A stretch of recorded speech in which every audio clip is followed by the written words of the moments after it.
چنانچہ میں نے جب تحقیق کی ہے تو عجیب صورت سامنے آئی کہ لغت کے ایک بہت بڑے امام اور خاص طور پر مفردات القرآن کے مصنف، اتنی عظیم کتاب لکھنے والے امام راغب اصفہانی، انہوں نے را با با کے مادے کے ساتھ اس میں رب کے ساتھ صرف ربا یربی کو ایک ہی کہا ہے کہ یہ ربا یربی تربیت،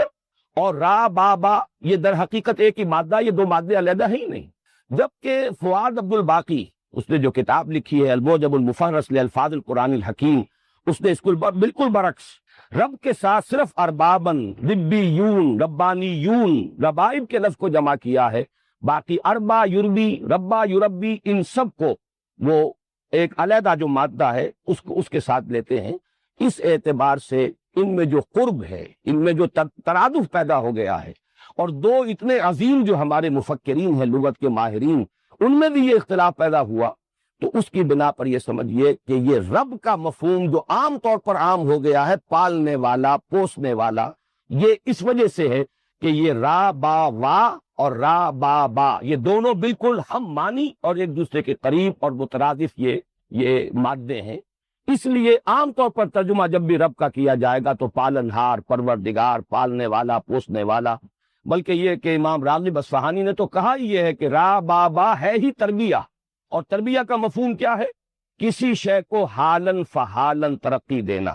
درجہ بدرجہ ترقی دیتے ہوئے اس کے نقطۂ عروج تک، اس کے نقطۂ کمال تک پہنچا دینا، یہی لفظ رب کا اصل مفہوم ہے۔ اس کے بعد آئیے دوسرا لفظ ملک، اس میں بھی نوٹ کیجئے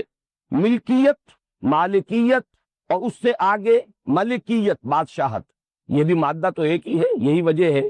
کہ سورہ فاتحہ میں مالک یوم الدین بھی ہے اور ملک یوم الدین بھی اس کی قرات موجود ہے۔ مالک اور ملک میں کوئی فرق نہیں، اس لیے کہ ملکیت ہی پہ سارا معاملہ ہے۔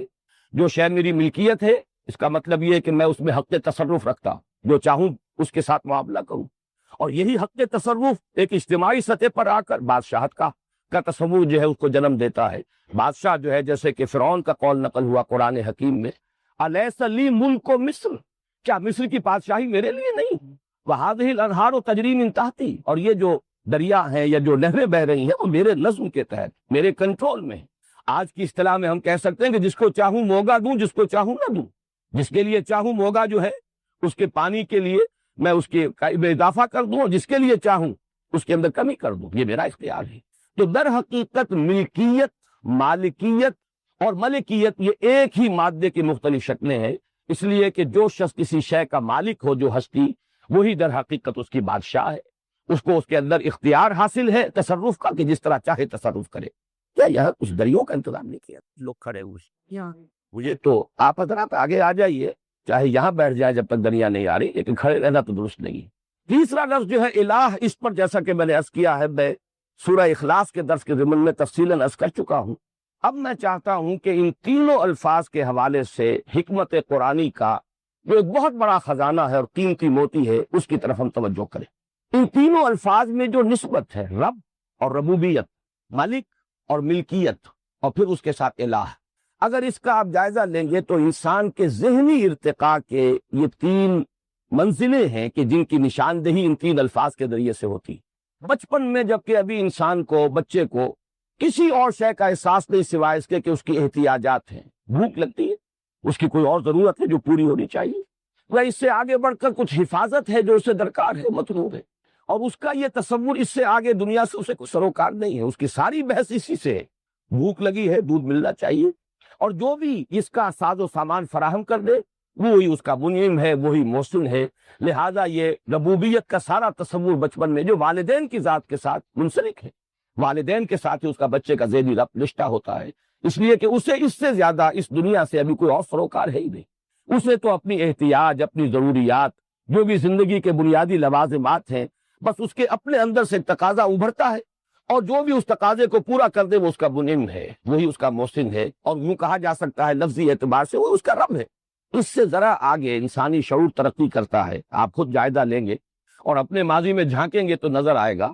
کہ پھر ایک ملکیت کا تصور پیدا ہوتا ہے۔ ذرا سا بچہ بڑا ہو جائے، یہ میرا کھلونا ہے، جب میرا کھلونا ہے کسی اور کو ہاتھ لگانے کا حق حاصل نہیں ہے۔ میں دوں تو ٹھیک ہے، مجھے اختیار ہے کہ میں دوں، اس کھلونے سے کسی اور کو کھیلنے کی اجازت دوں تو صحیح ہے، لیکن میری مرضی کے بغیر کوئی اس کھلونے کو ہاتھ نہیں لگا سکتا۔ یہاں سے اب وہ ملکیت اب وہ ملکیت اس سے آگے بڑھے گی تو وہ گھر کی ملکیت بھی ہے، اور بھی جو بھی انسان کے اندر، اور ملکیت کے ساتھ اس کے اندر تصرف کا اختیار مطلق، جو میں چاہوں میں اس کے ساتھ کر سکتا ہوں، جس کو چاہوں دوں اور جس کو چاہوں روک دوں کہ مجھ سے نہ کھیل۔ لیکن واقعہ یہ ہے کہ جب انسان کا شعور پختہ ہوتا ہے، نفسیاتی پختگی، میں اس کو وہ جسمانی پختگی اور جسمانی بلوغت سے علیحدہ کر کے کہہ رہا ہوں، جسمانی بلوغت تو ہو جاتی ہے انسان کی 14-15 سال پر، لیکن نفسیاتی بلوغت، اب اس کے اندر ایک اور تقاضا ابھرتا ہے، اور وہ تقاضا یہ ہے کوئی محبوب ہو، کوئی مطلوب ہو، کوئی مقصود ہو، کوئی نصب العین ہو، کوئی آدرش ہو، کسی شے کے لیے جیوں، کسی شے کے لیے مروں، زندگی محض زندہ رہنے کے لیے نہیں، زندگی برائے زندگی نہیں، بلکہ زندگی کسی نصب العین کے لیے ہو، زندگی کسی مقصود کے لیے ہو، مطلوب کے لیے ہو۔ یہ ہے در حقیقت انسان کی فطرت کی پیاس، جبکہ انسان کا شعور اور اس کی اپنے اندر کی نفسیانی کیفیت، نفسیاتی کیفیت جب بلوغ کو پہنچتی ہے تو ایک محبوب، یا اسی کے لیے ایک لفظ اور استعمال کیجئے، ایک زمانے میں ایک عربی نظم پڑھی تھی بڑی پیاری، اب تک اس کا نقش ہے، اور وہ یہ کہ فتش لقلبک عن رفیق، اپنے لیے کوئی ساتھی تلاش کرو۔ انسان کے اندر ایک جذبہ ابھرتا ہے، اگرچہ یہ کہ جیسے کہ حضور